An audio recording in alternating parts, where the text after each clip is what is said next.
Hello friends. Imagine a world where looking is deadly. Something terrifying is out there, and just one glance brings madness. Bird Box follows Mallory, a blindfolded woman with two young children, on a desperate journey for survival. They must travel blind, relying on instinct and a mother's love to reach a rumored safe haven. This is Bird Box. The movie starts with a tense moment. A lady named Mallory Hayes is with two children, a boy and a girl, but we don't even know their real names yet. They're about to go on a scary trip on a river. But there's one big catch: they can't see a thing. Mallory keeps telling them to keep these special blindfolds on, no matter what. She even has a box with little birds in it, and she's using a clever trick with a piece of string to guide the kids outside without them seeing anything. Finally, they reach a boat and get in, ready for this mysterious adventure.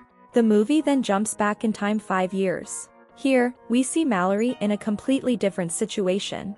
She's an artist and she's expecting a baby. Her sister, Jessica, comes to visit and they watch the news together. There's a frightening story about people in faraway places killing themselves for no reason, and it's spreading fast. Jessica notices a painting Mallory made that seems a bit lonely, but Jessica tells her it'll be different with the baby. Jessica even offers to take Mallory to the doctor. At the doctor's office, Mallory tries to crack jokes about being pregnant, but the doctor isn't too amused. She even offers an option for Mallory to give the baby up for adoption if she's not sure she can raise it. On their way out, things take a horrifying turn. They see a woman they just passed earlier acting crazy, banging her head against a glass wall. It hits them, that terrible thing from the news. It's arrived where they are. They rush outside, but disaster strikes. People are freaking out. Cars are crashing everywhere. Jessica drives because she needs to take Mallory home as soon as possible. Her eyes turn strange, and she drives recklessly. Mallory tries to help her, but it's too late. The car flips over in a crash. Thankfully, they both survive, but Jessica is acting very weird. Mallory watches in horror as her own sister walks straight into the path of a truck and gets killed. Alone and scared, Mallory joins the crowd of people running for their lives. She gets knocked down and ends up in front of a house.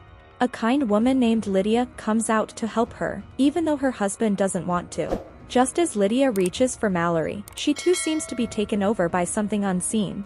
She starts talking strangely and walks right into a burning car that explodes. Another person, a man named Tom, helps Mallory up and they rush into the house. They find other people hiding there too, like a police officer named Lucy, the homeowner Greg, a guy named Charlie, another guy named Felix, a woman named Cheryl, and even a couple named Jason and Samantha. Things get even worse when Jason and Samantha hear their son on the phone, and it sounds like he's in big danger too. The people in the house try to make sense of this nightmare. They share what they saw in the last moments of the people affected by this unseen force. Charlie, one of the guys, thinks it might be demons that take the shape of your worst fears or deepest regrets. They all figure out two crucial things. This thing is invisible, and looking at it directly makes you want to kill yourself. Mallory, shaken by everything, steps away from the group. Tom, a kind man who seems to care for her, goes to comfort her as she shares the horrific story of her sister Jessica. To keep themselves safe, the group works together to board up the doors and windows. They even cover the windows with newspapers so no light gets in and they can't accidentally see whatever is out there. Back in the present, on the scary river trip, it's been a long day. 6 hours have passed, and it's now completely dark. Mallory tries to use a radio to see if anyone else is out there, but instead, she hears a creepy whispering. The entity seems to be calling her name. Now we jump back to what happened in the house 5 years ago. Another person, a woman named Olympia, shows up at the door, desperate to get inside. Douglas, the grumpy husband, doesn't want to let her in, but Mallory grabs a gun just in case things get out of hand. The others cautiously open the door and see that Olympia is also pregnant. With another baby on the way, the mood gets a little lighter. Greg, the homeowner, volunteers to be the lookout. He starts checking the CCTV cameras in the house to see if he can see anything from the outside world. He sits glued to the screens, and then it seems like he sees something. Suddenly, a loud thump comes from the room. Everyone rushes in to find Greg on the floor, having tragically killed himself. The group, shaken and scared, destroys the computer monitor, fearing it might be connected to what happened to Greg. Later that night, Olympia tries to chat with Mallory about baby names, but Mallory is just too traumatized and withdrawn to connect. She wanders around the house feeling on edge, and thinks she hears another scary noise. Luckily, it turns out to be just a false alarm. Lucy, the police officer, and Felix, another one of the people in the house, are just getting a little too friendly with each other. The journey down the river gets even tougher. It's been 14 long hours, and Mallory and the children are exhausted. Suddenly, a man's voice cuts through the silence. He sounds friendly, promising food and safety, and tells them to take off their blindfolds. Mallory's fear kicks in. This could be a trap. She yells at the children not to listen and fires her gun blindly in the direction of the voice. Her suspicion is confirmed. A man attacks, trying to rip off her blindfold. A fierce fight ensues, and Mallory manages to kill the attacker with a machete. Back in the safe house, things are getting desperate. Food is running low, and hope seems to be fading. Mallory, Tom, Douglas, Lucy, and Charlie decide to take a risky venture, a trip to the supermarket where Charlie used to work. He remembers locking it up before everything went crazy, so it might have supplies. They come up with a plan, paint over the windows so they can't see anything outside, and use a GPS to navigate without looking. The drive is horrifying. They feel the car bump over bodies on the road, a grim reminder of the devastation outside. To make matters worse, the GPS proximity alert goes off, indicating they're getting close to something dangerous, the entity. Luckily, Tom manages some skillful driving and steers them away from whatever triggered the alert. Reaching the supermarket, they grab as much food as they can carry. Mallory even spots some birds and decides to take them along as a way to warn of danger, similar to a canary in a coal mine. Suddenly, they hear a muffled voice. Charlie's old coworker, Fish Fingers, is trapped in a freezer, begging to be let out. But something is wrong with him. He starts raving about how beautiful the entity is and insists they need to see it. The situation escalates as Fish Fingers tries to break free. In the chaos, Charlie catches a glimpse of the entity and knows he's doomed. He makes a heart-wrenching decision. He pushes Fish Fingers back into the freezer and sacrifices himself, locking them both inside. The others can only listen to Fish Fingers' desperate pleas as they return to the house, forever haunted by Charlie's bravery. That night, a brief moment of connection emerges as Mallory and Douglas share their grief and worries. But the peace is shattered when they discover the car is gone. Lucy and Felix have vanished, taking the vehicle with them. The situation on the river gets dire. After 24 hours of travel, Mallory is exhausted. She takes a break from rowing, but disaster strikes when she accidentally bumps the boat into a hidden obstacle. Boy falls overboard. Thankfully, Mallory manages to fish him out, but their supplies take a plunge into the river. Food and blankets are gone. With Boy shivering, Mallory leaves the kids in the boat for a risky venture, searching for supplies in the nearby woods. Inside a creepy building, Mallory hears strange noises and witnesses objects moving on their own, seemingly controlled by the unseen entity.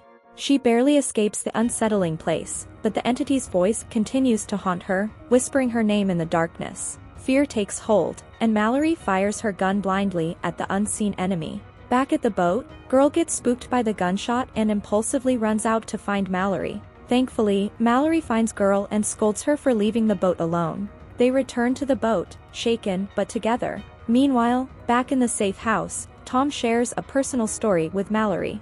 He talks about his time in Iraq, where he and his fellow soldiers found solace in following a man who bravely escorted his children to school amidst the chaos. This heartfelt conversation hints at a growing bond between Tom and Mallory. The group's trust is tested when Olympia lets a stranger named Gary into the house. Gary's story is chilling. He claims escaped mental patients forced him and his friend to look at the creatures, causing his friend's suicide. He also talks about people outside who willingly remove their blindfolds, seeking out the entity. Tensions rise as Douglas doubts Gary's story. He tries to force Gary out at gunpoint, but Cheryl intervenes, knocking out Douglas and siding with Gary. With Douglas locked in the garage, Olympia regrets letting Gary in, but Mallory reassures her. A deeper connection forms between the women as Olympia asks Mallory to care for her baby if something happens to her. Mallory accepts this heavy responsibility, and she offers a small Hello Kitty toy for the unborn child. After 38 long hours on the river, the story reveals a sweet detail. Girl is clutching the Hello Kitty toy, hinting she's Olympia's daughter, entrusted to Mallory's care. The journey takes a turn for the worse as Mallory announces they're approaching rapids, the most dangerous part of the river so far. They'll need someone to see in order to navigate safely, but the risk of looking is too great. Both kids bravely volunteer, but Mallory refuses to sacrifice their sight. With a heavy heart, she declares they'll face the rapids blindfolded, relying on luck and whatever skills they can muster. The story opens in a world under siege by an unseen terror. Mallory, heavily pregnant, finds herself alongside another soon-to-be mother, Olympia. Panic and chaos reign as people are driven to self-harm after witnessing mysterious creatures.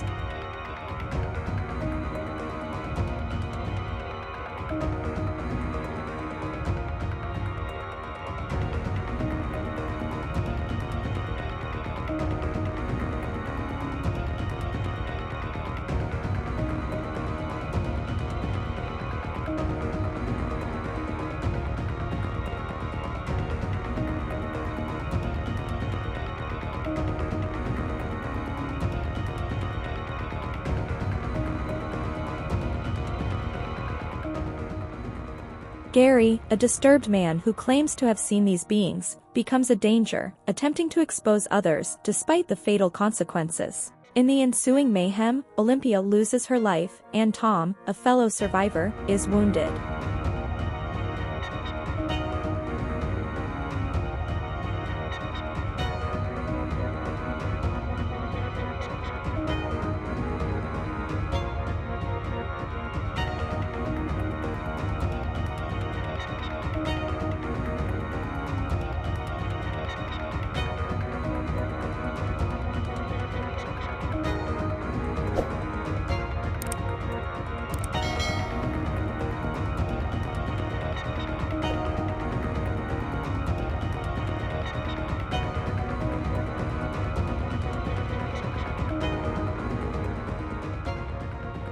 With remarkable strength, Mallory escapes with the two newborns, a boy and a girl, but the trauma leaves her unable to even name them. 5 years fast forward. Mallory and the unnamed children have carved out a fragile existence, relying on constant vigilance and wearing blindfolds whenever outdoors. One night, a glimmer of hope flickers through the radio. A man named Rick claims to have established a safe haven with ample supplies, but reaching it requires a perilous journey down a river. The catch? They'll need to navigate blindfolded, adding another layer of risk to the already dangerous trek. Distrustful of Rick's message, Mallory hesitates. Tom, however, sees this as their chance for a better life. Their differing viewpoints lead to a heated argument, and fate throws another cruel twist. In the morning, while they are finding supplies, a group of reckless survivors, led by the menacing, whistling marauder, arrives at their doorstep. Tom selflessly defends his makeshift family, momentarily removing his blindfold in the process. Tragically, exposure to the unseen entities triggers a suicidal compulsion within him. He manages to eliminate several threats and protect Mallory and the children, but ultimately succumbs to the unseen force, taking his own life. Heartbroken but resolute, Mallory knows they can't stay put. With Tom gone, she faces the daunting task of traveling down the river blindfolded with two small children. Despite the immense dangers, Rick's message offers their only hope. She steels herself, gathers her courage, and prepares to embark on this uncertain journey, venturing into the unknown with nothing but her maternal instincts and a sliver of hope to guide them. The journey down the river is fraught with danger. After 42 grueling hours, they face their most significant challenge yet, raging rapids. The boat flips violently, throwing them all into the churning water. Panic surges through Mallory, but her maternal strength kicks in. She locates Boy in the disarray and follows the faint tinkling of a bell, a sound that leads her to Girl, who has clung onto the shore. They navigate the treacherous woods, the unseen entity relentlessly whispering temptations, trying to lure them into looking. But Mallory's fierce determination shields them. She uses the birds' chirps as their guide, a beacon of hope leading them towards the promised sanctuary. As they reach the compound, the entity unleashes its full force, bombarding them with nightmarish visions. Yet, Mallory pushes forward, her unwavering love for her children as her armor. Finally, a door creaks open, and they stumble inside, collapsing from exhaustion and relief. After a quick medical check to ensure they haven't been exposed to the creatures, they are ushered in. Here, they meet Rick, the man who guided them through the radio. To Mallory's surprise, the haven is a school for the blind, a place where the absence of sight grants them protection from the unseen terrors. They are then greeted by Dr. Lapham, who welcomes them with warmth. It's here that Mallory finally confronts the emotional distance she's placed between herself and the children. With newfound courage, she names them. Girl becomes Olympia, honoring her lost friend, and boy is named after Tom, her forever love. In that moment, she declares her motherhood with pride, a bond forged in the fires of hardship. The story concludes with Mallory releasing the birds from their protective box, a symbolic gesture of hope and freedom within the sanctuary's walls. Thank you so much for staying until now. If you like this movie, don't forget to like and subscribe. We will meet again in another interesting movie.